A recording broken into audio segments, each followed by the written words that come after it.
오늘은 반복 공정을 위한 이슈 플로우 정의에 대해서 얘기를 해보도록 하겠습니다. 제가 프로젝트를 진행하면서 현재 설계 단계에 있는데, 이 설계 단계에서 내가 설계를 하나 하고 나서 그 다음 단계로 넘어가기 위해서 어떤 일을 해야 되는지 매번 고민을 하게 되더라고요. 그래서 이 반복 공정이라는 거에 대해서 조금 더 한 번 더 생각을 해보게 됐고, 이런 것들에 대해서 제가 어떻게 풀어냈는지, 그리고 제가 앞으로 프로젝트를 진행하면서 일을 어떻게 진행할 것인지에 대해서 오늘 얘기를 해보도록 하겠습니다. 오늘 영상 도움이 되셨다면 슈퍼 땡스 버튼을 눌러서 후원 부탁드립니다. 자, 그러면 시작해 보도록 하겠습니다. 오늘 할 주제는 역시 개발 공정이 이게 그 프로젝트를 진행하면서 설계 단계, 그러니까 좀 더 진행하기 전에 뭔가 이렇게 내가 일을 하나 끝났으면 그 다음 일을 하기 위한 그런 것들이 필요하거든요. 매번 고민할 수는 없잖아요. 그래서 반복 공정을 위한 이슈 플로우를 좀 정의를 해봤고, 제가 끝에 글씨가 살짝 보이시죠? 이슈 그리드라는 것도 제가 한번 좀 만들어내 봤습니다. 제 아이디어가 어떤지 한번 여러분들이 좀 검토를 해주셨으면 좋겠어요. 우선 들어가기 전에 뭐 어느 책에 있는 내용이 아니기 때문에 용어 정의를 좀 하고 들어가도록 하겠습니다. 우선 이슈라는 단어에 대해서 얘기를 해보자면은, 이슈는 개발 수행 업무의 최소 단위입니다. 그러니까 반복해야 될 업무죠. 우리가, 제가 여기다가 좀 여기 보시면 이제 공장의 설비 하나로 생각을 해보자 이렇게 적어 놓긴 했는데, 뭐냐면은 저는 반복을 전체 플로우를 전부 다 흘린 다음에 이걸 또 다시 거꾸로 돌아가서 또 이게 반복이냐, 아니면은 이 전체 플로우에서 단계가 있는데, 이 단계를 반복하고 이게 끝난 다음에 그 다음에 넘어가서 다시 반복하는 게 반복이냐, 이거에 대해서 좀 고민을 해봤습니다. 근데 제가 이 채널에서의 최종 목표는 팩토리라는 프로젝트를 완성시키는 게 목표고, 그 목표가 완료가 되면은 채널을 폭파할지 안 할지는 저도 잘 모르겠습니다. 자, 농담이었고요. 어쨌든 공장의 설비를 생각을 해보면은, 그 큰 공장에 설비 한 10대가 들어갔다고 생각을 해보세요. 그러면은 설비 A, B는 A라는 일을 하고 C, D는 B라는 일을 할 거예요. 그렇다면은 우리가 설비 기준으로 봤을 때 반복이라는 것은 설비가 반복적으로 일하는 거잖아요.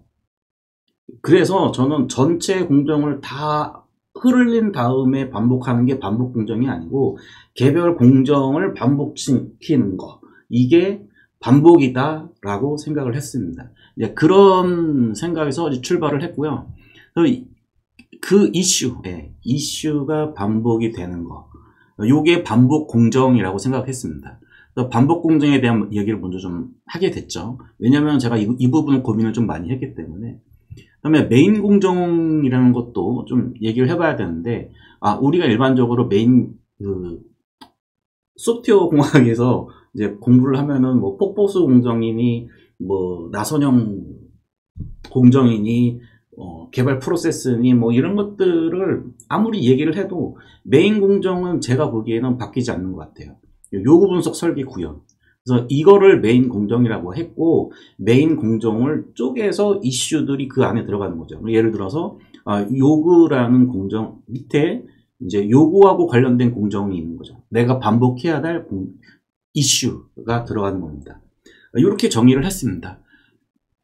이 부분을 여러분들이 조금 이해를 하시고 저랑 좀 공감을 하시고 이 영상을 보셔야 아마 좀 같이 고민할 수 있는 그런 상태가 되지 않을까라고 생각이 듭니다.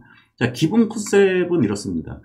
우선 제가 지난 영상에서도 말씀을 드렸지만 도메인 이슈와 컴포넌트 이슈를 좀 나눴습니다. 여기 도메인 이슈라고 하는 것은 제가 좀 원래 도메인 이렇게 하면은 좀 광범위하게 생각하면 좀 너무 넓잖아요. 근데 마땅한 용어가 생각이 안 나서 일단은 도메인이라고 적었고, 이 도메인은 비즈니스 유스 케이스가 답니다. 우리가 기본적으로 DDB에서 얘기하는 도메인 드리븐 디자인에서 얘기하는 그 도메인이 아니고요. 그 도메인은 좀 범위가 크죠. 그 도메인이라기보다는 비즈니스 유스 케이스. 어떻게 보면은 DDD 책에 보면은 이제 바운디드 컨텍스트라고 얘기를 하는데, 그 바운디드된 그러니까 사람 한 명이 할 수 있는 분량 정도라고 생각을 하거나, 아니면은 비즈니스적으로 밀집하게 결합이 되어 있는 그런 것들을 저는 여기서 도메인이라고 정의를 했습니다.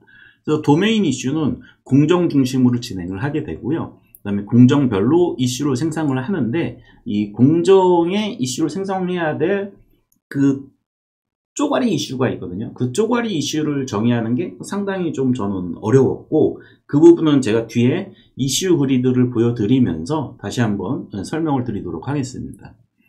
그러면 이슈를 공정별로 이제 나누는 기준은 일단은 도메인이기 때문에 비즈니스 유스 케이스라고 했죠. 그래서 그리고 이제 개별 공정. 그러니까 분석이라는 공정이 있고, 그 분석이라는 밑에 순서대로 좀 진행해야 될 그런 것들이 이제 이슈가 되는데, 그 이슈들, 이런 것들이 뭔가에 대해서 고민을 했고, 그 다음에 대체 가능해야 됩니다. 공정을 이제 분석이라는 공정에 이제 A, B, C라는 이슈를 만들어냈는데, 이 이슈라는 것은 최소한의 일을 하는 범위라고 그랬죠. 근데 어떤 A라는 사람이 요 이슈를 처리하다가 끝내지 못하고 나갔어. 그러면은 다른 사람이 들어와서 마무리를 할 수 있어야 되겠죠. 그만큼 작업 단위가 작아야 된다라는 거예요. 그래서 그 작업 단위가 짧게 만들면은 언제든지 대체 가능하다라고 저는 판단을 했고, 뭐 사람이든 혹은 도구든 어쨌든 대체 가능해야 된다라고 생각을 했습니다. 그 다음에 호흡이 짧아야 된다라고 또 생각을 했는데, 요거는 일단 이 테스트 공정, 제가 이제 그림을 뒤에 좀 보여드릴 텐데, 제가 메인 공정에 보시면은, 메인 공정은 유구 분석 설계 구현이라고 했잖아요. 그리고 테스트 공정은 개발 호흡의 기준이다라고 했어요. 여기 뚝 잘랐어요. 이 설계가 끝나면은 이 분석 설계한 것에 대해서 테스트라는 공정을 통해서 호흡을 한번 쉬는 거죠. 그 다음에 이제 구현하고 나서 테스트 뒤에 또 테스트 단계를 붙여서 또 호흡을 한번 쉬고, 이런 용도로 테스트 공정을 저는 활용할 예정입니다. 그럼 컴포넌트 이슈에 대해서 한번 말씀을 좀 드릴게요. 컴포넌트는 무슨 공정으로 뭔가를 할 수 있는 그런 게 아닌 것 같아요. 이거는 개발자 중심이기 때문에, 컴포넌트라는 것은 개발자 중심이기 때문에 비즈니스가 안 들어간 나머지 개발 사항들이라고 보시면 되겠습니다. 그래서 상태 중심으로 진행이 돼야 되고, 개발자가 그 컴포넌트 하나를 딱 맡았으면은 그거 가지고 상태만 변경시키는 거죠. 그리고 그 상태가 변경됐을 때 진행 중일 때 이게 분석 단계인지 설계 공정인지 뭐 구현 공정인지 이런 것들을 이제 그때 가서 관리를 하게끔 만들어 놨습니다. 요 플로우도 이제 여기 밑에 플로우 2개 보이시죠? 그래서 그 플로우도 한번 보여드리도록 하겠습니다. 자, 그럼 이제 도메인 이슈 공정. 도메인은 공정이라는 표현을 썼고, 컴포넌트는 상태라는 표현을 썼습니다. 우선 이제 도메인 이슈 공정에 대해서 한번 살펴보도록 하겠습니다. 제가 이렇게 그림을 그렸는데 글씨도 너무 작고 해가지고 제가 그 프리폼이라는 맥의 그 애플리케이션을 써가지고 제가 다시 한번 좀 따로 작성을 했습니다. 자, 여기 보시면은 일단 메인 공정이죠. 요구, 분석, 설계, 구현 이렇게 돼 있습니다. 그런데 이 테스트가 중간에 들어가 있죠. 여기 뒤에 그림이 한 번 더 이렇게 들어가면은 훨씬 더 이해하기 쉬웠을 텐데, 테스트를 가지고 호흡을 한번 하자 이거죠. 분석이 끝나고, 아까 전에 제가 설명 좀 잘못 드렸죠. 설계 끝나고 테스트가 아니고 이제 분석 끝나고 테스트하는 거죠. 우리가 프로젝트 하다 보면 요건 좀 여담이지만 프로젝트를 하다 보면은 분석하시는 분이 뭔 짓 하는지 모르겠어요 라고 얘기하는 개발자들이 많이 있죠. 자, 그래서 이제 분석을 이제 한번 보시면은 요구사항 같은 경우에는 이 부분은 착수라고 생각을 좀 하시면 좋을 것 같습니다. 그래서 요구사항을 플레인 텍스트로 딱 받고 받은 다음에 그거를 가지고 이 사람들 관련자들이 모여가지고 이벤트 스토밍을 하죠. 요건 화이트보드나 아니면은 이제 포스트잇을 이용을 해가지고 하는 방법인데, 요 이벤트 스토밍을 이 끝나면은 이제 본격적으로 분석이 들어가게 됩니다. 그럼 요 사이, 요 단계, 요구하고 분석 요 사이에 뭔가 하나가 들어가 있는데, 요 부분은 제가 그러니까 이슈 그리드를 제가 이제 보여드릴 때 한번 설명을 드리도록 하고요. 자, 그러면 이제 분석 단계로 들어갔어요. 분석 단계를 저는 세 가지로 쪼갰습니다. 유스 케이스, 모델 분석, 그 다음에 와이어프레임. 이렇게 세 개의 이슈로 나눴어요. 그러니까 분석 공정에서는 유스 케이스를 설계하는 이슈를 하나 해야 되고, 그 다음에 모델을 분석하는 일을 하나 해야 되고, 그 다음에 와이어프레임을 그리는 요 와이어프레임은 그 화면 설계서입니다. 그래서 화면 설계를 하는 일을 해야 돼. 그래서 이 세 가지의 이슈가 하나로 묶여서 작업을 해도 되지만 대부분 제가 해보니까 아무리 작은 규모라고 하더라도 이 세 단계를 거치는 것이 좋다라고 판단을 했어요. 그래서 저는 이슈를 분석 공정에선 이렇게 세 개로 쪼갰고요. 이 부분을 이제 반복해서 요구사항이 이제 충족이 됐으면은 다음 단계, 여기 테스트 단계로 넘어가게 됩니다. 테스트 단계로 넘어가기보다는 설계 단계로 넘어가게 되죠. 요거 조금 이따 설명드릴게요. 자, 그래서 이제 이 부분을 반복을 할 때 기준이 뭐지? 라고 생각을 했을 때 이벤트 스토밍이라고 얘기를 했습니다. 자, 요구사항이 이제 충족이 되면 요 반복 공정이 이제 종료가 되고요. 전체 요구사항이 완료됐을 때 통합 테스트 시나리오를 작성을 하게 됩니다. 그리고 전체 요구사항이 완료가 되지 않았다. 그렇다면은 개별 모델 설계로 바로 직행해도 상관이 없습니다. 그러니까 요구사항별로 유스케이스를 도출을 해가지고 쭉 다 모였어요. 다 모이면은 그 모인 걸 가지고 테스트, 통합 테스트, 이거 통합 테스트라고 적긴 했는데, 여기서 말하는 통합 테스트는 뭘 위한 통합 테스트냐면은 사용자 테스트를 위한 E2E 테스트를 위한 시나리오입니다. 이렇게 이해를 하시면 되고요. 여기서 이제 호흡이 한번 되는 거죠. 호흡이 되면서 이 모델에서 보완할 게 있으면 보완도 할 수 있는 여지가 이 시나리오를 작성을 해 보면서 좀 더 추가적으로 보완이 될 거라고 저는 생각을 합니다. 자, 이거하고 상관없이 이제 내가 할 일은 내가 설계해야 될 유스케이스 부분은 다 설계를 했어. 그러면은 이 개별 모델들에 대해서 설계를 진행을 해야 됩니다. 자, 근데 여기 보시면 모델 분석이 있고 모델 구현이 있어요. 여기는 이제 분석 설계 단계입니다. 설계 단계에서 왜 모델 구현을 하지? 라고 생각을 했을 때 제가 지난 영상에서 요런 얘기를 한 적이 있어요. 개념 모델하고 그 다음에 구현 모델 요 두 개를 분리할 필요가 있더라 라고 얘기를 한 적이 있는데, 그 부분은 제가 시간 날 때마다 또다시 영상을 제작을 해가지고 조금 더 상세하게 구체화해서 여러분들한테 알려드리도록 하고요. 여기서 설계하는 모델은 클래스 다이어그램으로 논리 모델이라고 생각을 하시면 됩니다. 이 논리 모델을 개념 모델이라고 하죠. 컨셉추얼 모델이라고 얘기하는데, 이 컨셉 모델을 실질적으로 우리가 여기 요건 좀 색깔이 좀 다른데, 아키텍처 모델을 이미 뭐 예를 들어서 MVC로 하겠다, 아니면은 뭐 헥사고널로 하겠다, 이런 아키텍처 모델이 나올 겁니다. 요 아키텍처 모델로 이 모델을, 논리 모델을 변환하는 과정이라고 보시면 돼요. 그 변환을 했죠. 변환을 했으면 자, 이게 제대로 동작을 하는지에 대해서 검증을 해야 되잖아요. 그 부분이 이제 모델 테스트라고 합니다. 이 모델 테스트는 최대한 인프라하고 독립적으로 동작하게끔 테스트 코드가 작성이 돼야 돼요.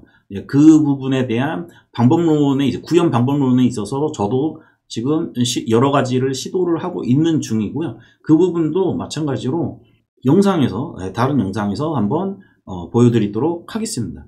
실질적으로는 제가 짬짬이 이 영상이 좀 들어가 있긴 한데 구체적이고 그 다음에 좀 어느 정도 여러분들한테 보여드리기 부끄럽지 않은 정도 수준까지 완료시킨 다음에 한 번 더 영상을 보여드리도록 하겠습니다. 자, 이렇게 테스트가 완료된 모델, 논리 모델에 대한 테스트가 아니고 논리 모델을 아키텍처 모델로 전환한 것에 대해서 테스트를 한번 하게 됩니다. 여기서 또 한번 호흡을 하게 되죠. 자, 그리고 나서 이제 인프라 구현이 쭉 들어가요. 그러면 인프라 구현이 쭉 들어가는데 뭐죠? 그냥 개발자들 들어와가지고 설계가 바뀌었어요. 어쩌고 뭐 우리 맨날 그러잖아요. 자, 그런 거를 방지하기 위해서 여기서 일단 테스트가 한번 들어갔고, 이 테스트가 들어간 거를 이건 실패야 라고 했을 때, 이건 나중에 할 수 있는 게 아니야 라고 했을 때는 여기서 다시 반복을 해야죠. 이건 어쩔 수 없이 폭포수가 되는 거는 어쩔 수 없는 상황인 것 같습니다. 자, 그리고 나서 이 테스트를 통과를 하게 되면 결국에는 설계 통과가 되는 거죠. 그럼 설계가 통과가 됐으면은 이제 인프라 구현으로 본격적으로 그다음에 개발자들이 투입이 돼서 이 설계서에 따라서 이 전환 모델에 대한 클래스 다이어그램을 작성을 하고 나면은 인프라를 구현할 수 있는 거의 물리 설계서가 나오기 때문에 충분히 저는 가능하다라고 생각을 해요. 그러니까 이 부분이 정말 완료가 됐으면은 인프라 구현을 할 때 개발자들 쭉쭉쭉 투입을 해가지고 간단하게 어떻게 구현해야 되는지 아키텍처 모델을 가지고 설명을 하고 그 다음에 API라든지 그 다음에 리파지토리하고 연결이 되는 팩토리 이런 것들을 구현하게끔 하면 되는 거죠. 그리고 나서 통합 테스트. 여기서 얘기하는 통합 테스트 시나리오를 기반으로 해서 이게 사람들이 모든 유스 케이스를 구현하는 건 아니잖아요. 그러니까 유스 케이스별로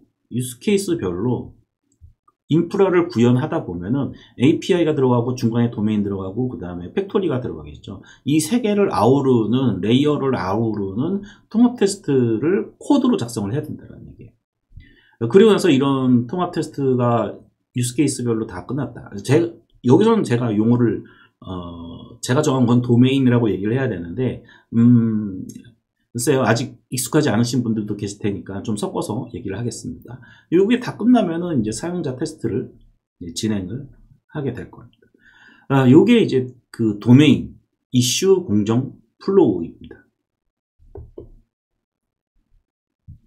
나름대로 그림은 열심히 그려봤는데 지금 한번 이제 제가 설명을 드려서는 조금 이제 부족한 거를 알아요. 왜냐면은 저도 처음에는 이렇게 정리하기까지 좀 힘들었던 부분이 있기 때문에 이 정도에서 마무리를 하고 이 이슈 그리드를 보시게 되면은 확실하게 좀 이해를 하시게 될 겁니다. 자, 우리가 비즈니스 유스케이스에 대한 도메인 이슈 공정 플로우는 한번 좀 알아봤고요. 이번에는 이제 컴포넌트 이슈 상세에 대해서 한번. 컴포넌트는 공정으로 관리를 하지 않는다고 했잖아요. 요것도 그림이 좀 작죠. 그래서 또 따로 준비를 했습니다. 이렇게 글씨를 좀 크게. 이거 뒤에 키보드가 엄청 이게 어떻게 이렇게 된 거죠? 잘 모르겠고요. 자, 처음에 이제 이슈를 등록하잖아요. 이슈를 등록을 하고 이슈를 등록하면은 컴포넌트는 상태 중심으로 관리를 하기 때문에 백로그라는 상태가 됩니다. 이 백로그 상태에서 이제 컴포넌트가 이슈가 등록이 돼 있겠죠. 이제 여기서 이 컴포넌트를 이 이터레이션에 개발을 할 거야 라는 행위를 하게 될 겁니다. 그럼 이터레이션을 이제 지정을 하면은 레디 상태가 됩니다. 레디 상태가 되면은 레디 상태에서 이제 이동할 수 있는 상태가 두 가지가 있는데요. 공정을 지정하거나 아니면 이터레이션을 변경하는 두 가지 이벤트가 발생을 하게 됩니다. 공정을 지정을 하게 되면은 in progress라는 상태로 변경이 되게 되고요. 일을 하다 보면은 우리가 바빠가지고 이번 이터레이션에 못하는 케이스가 있죠. 그럼 이터레이션을 변경을 해주면 됩니다. 그럼 진행 중이에요. 진행 중일 때 뭐 공정을 변경한다든지 쭉 진행을 했는데 지금 공정이 이 컴포넌트의 공정이 지금 분석 단계야, 요구사항 단계야, 뭐 리뷰 요청을 할 거야 라는 여러 가지 이제 행위들을 할 수가 있는데요. 그 이벤트들이 이제 발생을 할 때마다 리뷰 요청을 할 때는 인 리뷰, 산출물을 리뷰한, 그러니까 어떤 걸 리뷰하냐면 산출물을 리뷰하는 겁니다.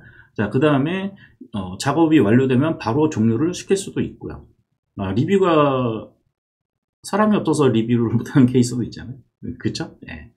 그 다음에 이제 이터레이션 변경, 이게 또 이제 작업하다가 또 이터레이션이 또 연기가 됐단 말이에요.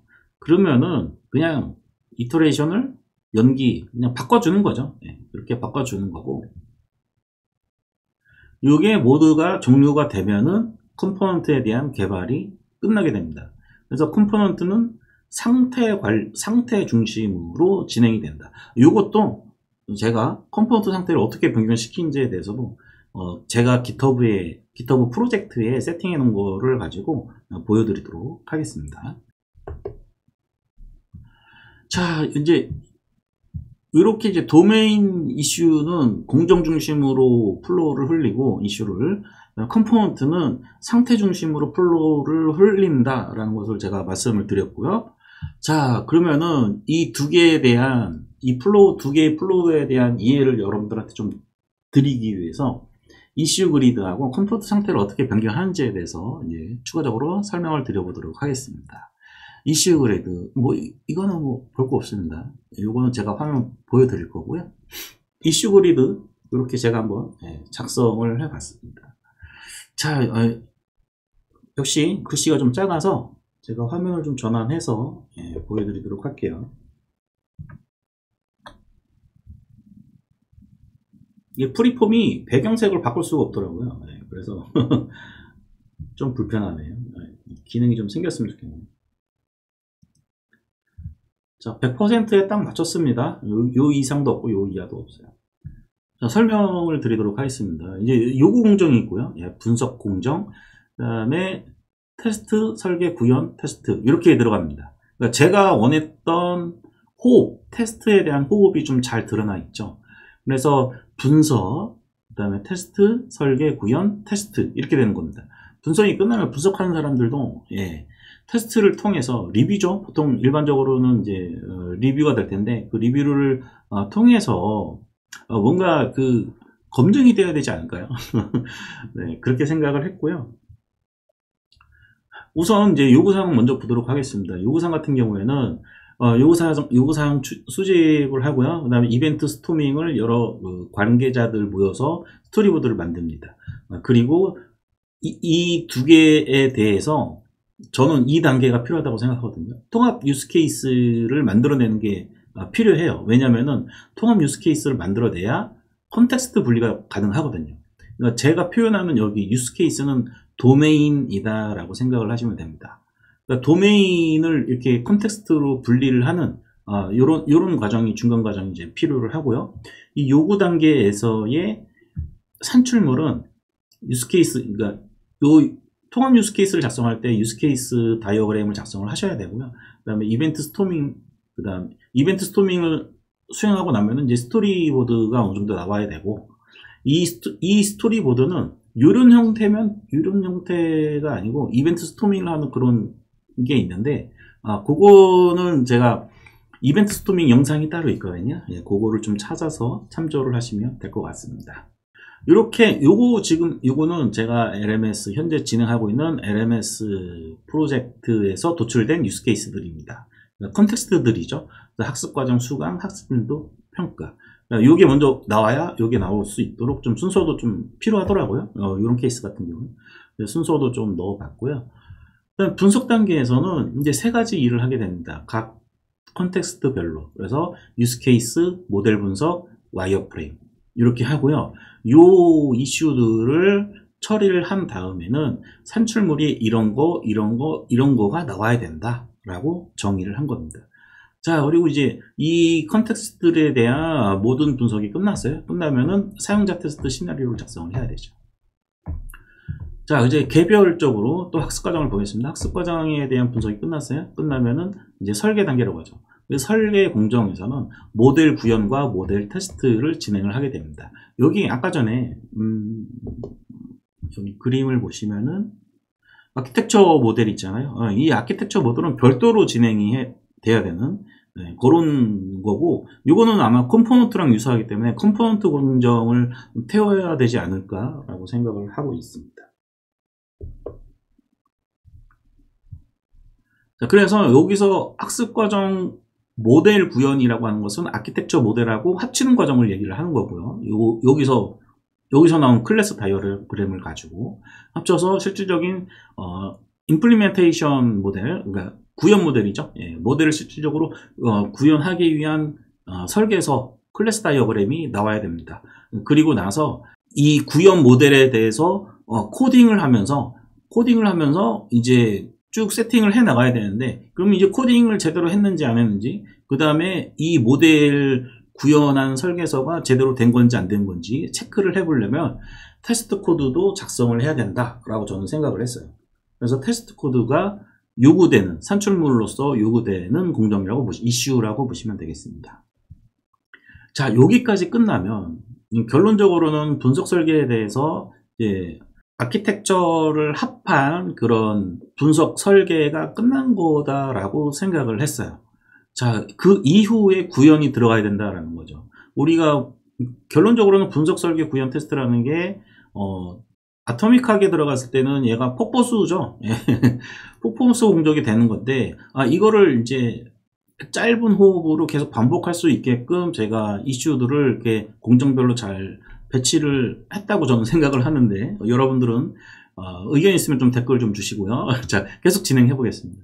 네, 그리고 나서 이제 구현하죠. 네, 실질적으로 이 모델을, 도메인 모델을 이용을 해가지고 인프라로 구현하는 거. 저는 기본적으로 이제 관계형 데이터베이스에 뭐 스프링 부트, 뭐 레스트 API를 이용하겠다라고 생각을 했기 때문에 이 인프라 구현은 그런 아키텍처라면 API, REST API를 구현하는 컨트롤러 부분, 그 다음에 데이터베이스하고 연결되는 리파지토리 부분, 네, 그 리파지토리를 도메인 간에 뭔가 어댑터 역할을 하는 이제 팩토리 서비스를 만드는 과정, 이런 부분들이 많이 지금은 하나로 해놨는데, 이거는 저희 여기 적어놨지만 인프라 구현 이슈는 구현 크기에 따라서 여러 개로 쪼개서 작업을 해야 될 거다라고 생각을 하고 있습니다.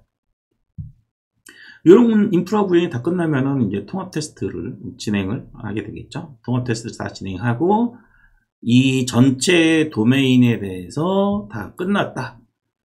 통합 테스트까지 다 끝났다. 그럼 이제 사용자가 테스트를 해야 되겠죠. 이 사용자 테스트는 테스트 시나리오를 기준으로 수행을 하게 되고, 그 수행한 결과에 대해서 테스트 결과, 우리가 이제 테스트를 진행을 하다 보면 이 버그 수정도 해야 되고, 뭐 여러 가지 그 과정에 대해서도 뭔가 필요하다고 생각하는데, 실질적으로 산출물은 결과서 하나만 있으면 됩니다. 이 중간에 어떻게 처리를 했는지는 제가 볼 때는 중요하지 않아요.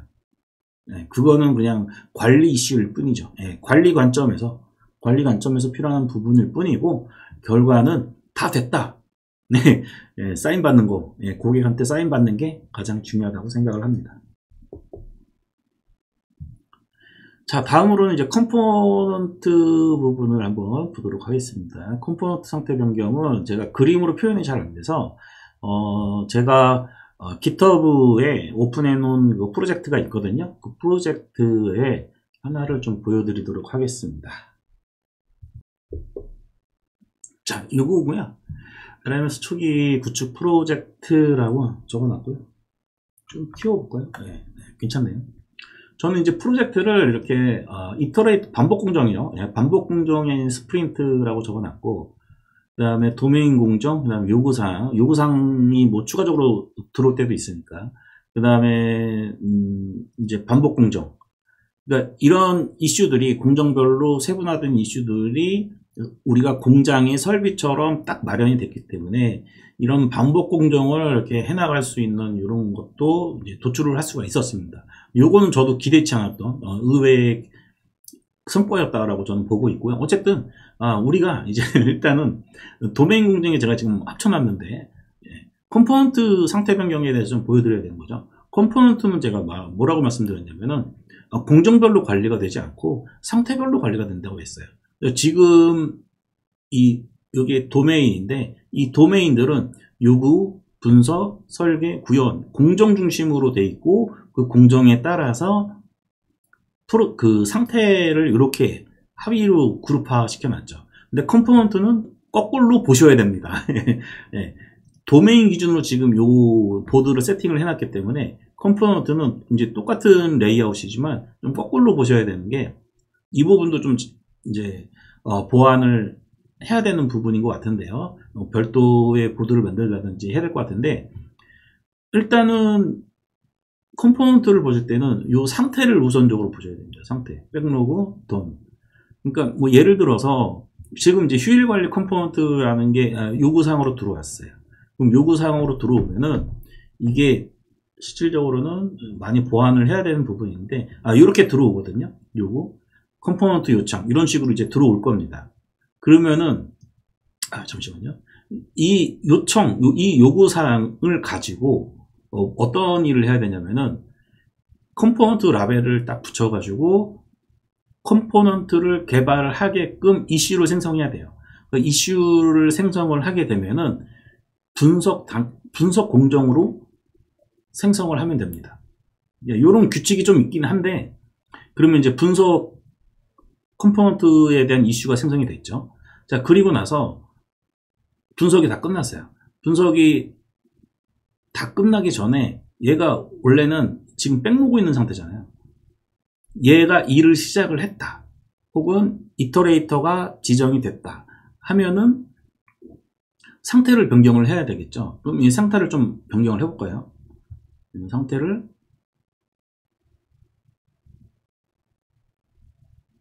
원래 이 화면이 아니고 상태 변경은 스프린트에서 해주면 되는데 우선 이렇게 하겠습니다.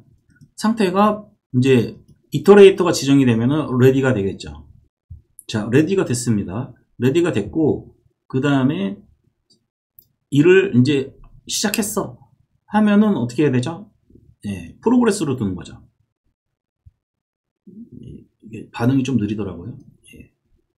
네, 프로그레스가 됐어요. 이 프로그레스가 됐으면 여기서부터 공정을 태우면 됩니다. 얘가 분석 끝났어. 컴포넌트에 대한 분석 끝났어. 그 다음에 설계 끝났어. 그 다음에 구현 끝났어. 그러니까 상태는 그대로죠. 지금 진행 중인 상태. 진행 중인 상태로 계속 유지가 되면서 공정만 바뀌는 거죠. 그래서 요 상태 중심으로 컴포넌트는 이슈가 관리가 된다. 컴포넌트별로 여기에 지금 보면 이제 테스트가 좀 안 보이는데 이제 테스트 공정까지는 이제 태우게끔 좀 만들어야 될 것 같고요.